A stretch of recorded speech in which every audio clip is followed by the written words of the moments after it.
मनीष हमारे साथ लगातार बने हुए हैं। मनीष, एक तरफ जनरल रावत को सलाम करने की तस्वीरें हम दिखा रहे हैं, दूसरी तरफ brigadier L S. Sridhar. General Rawat के साथ साथ कई ऐसे फौजियों को हमने खोया जिनकी वजह से हम महफूज थे, भविष्य जो देश का थे, प्रमोशन उनका हुआ था, सलाहकार उनके थे। बहुत बड़ी क्षति है जिसको शब्दों में शायद हम पूरा नहीं कर सकते, और यही वजह शायद है कि पूरा देश गमगीन है।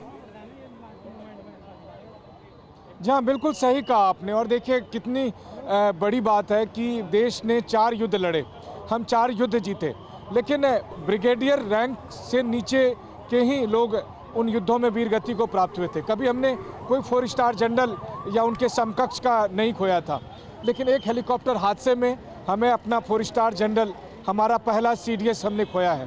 हमने ब्रिगेडियर लिद्दर को खोया है जो बेहतरीन सैन्य ऑफिसर थे। निश्चित तौर पर वो कहते हैं ना कि किसी देश की सुरक्षा कितनी मजबूत है, ये इससे तय होता है कि वो अपने वीर शहीदों को कैसे याद रखता है। तो यह हमारी जिम्मेदारी भी है कि हम इन घटनाओं को लेकर चिंतन करें, इन जांच करें, परीक्षण करें और देखें कि हमें किसी भी और अपने वीर सपूत को ना खोना पड़े। एक लंबा अरसा हमने MiG-29 क्रैश में अपने बहुत सारे जवान, पायलट और दूसरे वायुसेना के ऑफिसर्स को खोया है, तो उससे हम कभी उबर नहीं पाए। जो बातें आप कह रहे हैं, एक हेलीकॉप्टर हादसे में जो बातें कह रहे हैं उसके बहुत सारे पहलू हैं, बहुत सारे आयाम हैं और उस पर एक चर्चा भी हो सकती है।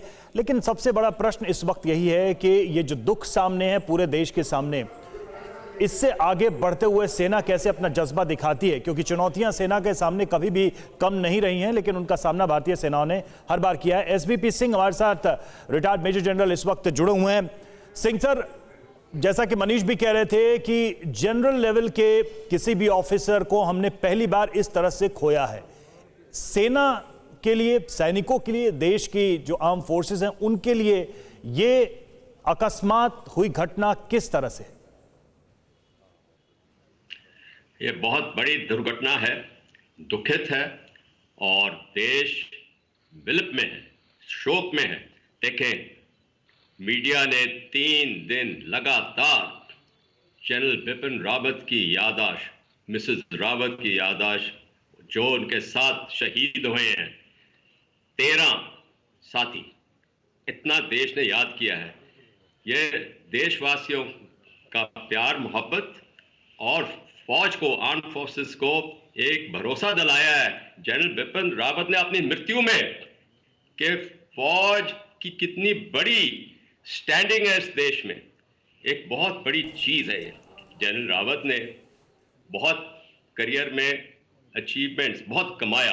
अल्टीमेटली सबसे बड़ा पद जो क्रिएट हुआ शुरुआत से, चीफ ऑफ डिफेंस स्टाफ, उसको संभाला और उन्होंने इतनी शानदार तरीके से और इतनी तेजी से संभाला कि जैसे वो पुराने खिलाड़ी थे, इन फॉर्म आगे बढ़ाते रहे। 2 साल अभी उनके टेन्योर के खत्म नहीं हुए थे और उन्होंने जो प्रधानमंत्री का एक मिशन संदेश था कि जॉइंटनेस ऑफ सर्विसेज, सिनर्जी जो हमने आर्म फोर्सेस के लिए पैदा करनी है, उसको उन्होंने एक थिएटराइजेशन प्लान में, एक को सच्चाई में, और आगे 2022 में उनका ये प्लान था कि मैरीटाइम कमांड और एयर डिफेंस कमांड हासिल हो जाएंगे और बाकी जो कमांड थिएटर चल रहे हैं, वेस्टर्न और नॉर्दर्न थिएटर, उनके लिए पाइपलाइन में सारा उन्होंने एक ब्लूप्रिंट छोड़ा है।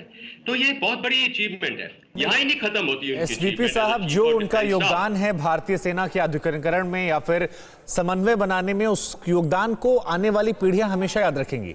लेकिन हमारे सहयोगी मनीष भी एक बात ये कह रहे थे कि मंथन भी जरूरी है। पहली बार हमने इतने बड़े अफसरों को खोया है। क्या, मनीष के पास ही मैं चलता हूं। मनीष, इस घटना ने सबको झकझोर दिया है, इनके योगदान को कोई भुला नहीं सकता, आने वाली पीढ़ियां याद रखेंगी भारतीय सेना के लिए योगदान जो है। लेकिन क्या इस इमोशन के पीछे एक मंथन भी अब जरूरी है?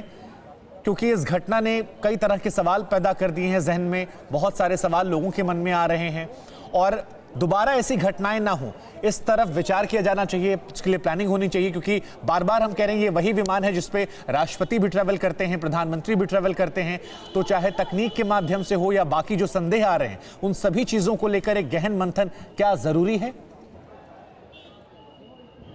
जी हाँ, बिल्कुल। देखिए, आपके सवाल को ही आगे बढ़ाते हुए सबसे पहले तो मैं यही कहूँ कि सरकार की तरफ से या कहें कि सेना की तरफ से एक इंक्वायरी तो बिठाई गई है, जिसमें कि तकनीकी पहलुओं पर जांच होगी। लेकिन सवाल इसलिए ज़्यादा बड़ी बात है कि अगर ये हादसा है तब भी, और अगर हादसे के अलावा ये कोई और तकनीकी फाउल प्ले भी है, तब भी हमारे लिए चिंतन, मनन और आगे प्लानिंग की बहुत बड़ी ज़रूरत है।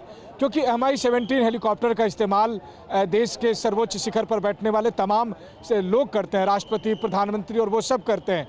और उस हेलीकॉप्टर को चलाने वाला भी शख्स कोई आम पायलट नहीं था, वो भारत के बेहतरीन पायलट में से एक ग्रुप कैप्टन वरुण सिंह। आप सोचिए कि वो पायलट जिसे शौर्य चक्र मिला था सिर्फ इस बात के लिए, जिसने तेजस की अपनी इमरजेंसी फ्लाइट, इमरजेंसी लैंडिंग कराई थी, जिसे पूरा रूट पता था। ऐसी स्थिति में सवाल तो बहुत सारे हैं।